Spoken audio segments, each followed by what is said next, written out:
Bonjour à tous et à toutes, chers amis canadiens. Je suis ravi de vous adresser ce message, enregistré quelques jours après la commémoration du 100e anniversaire de l'armistice du 11 novembre 1918.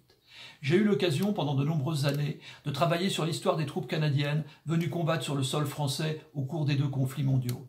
À côté des archives écrites, j'ai pu voir un grand nombre de photographies d'hommes jeunes et en bonne santé qui ont traversé l'Atlantique pour venir mourir sur les champs de bataille d'Europe. Des hommes de toutes conditions, venus de toutes les régions de votre immense pays, de Vancouver à Terre-Neuve, du Yukon à l'Ontario, des anglophones et des francophones, sans oublier les représentants des Premières Nations.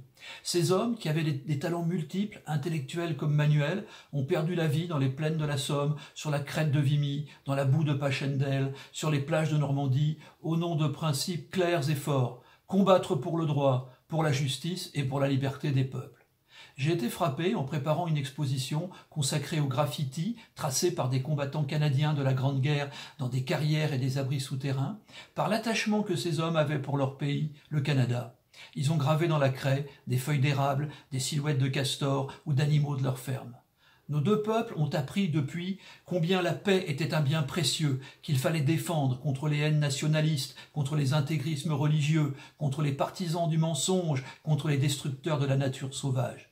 Nous pouvons faire confiance à nos deux peuples, à condition qu'ils ne cessent pas d'apprendre, de réfléchir, d'exercer leur esprit critique.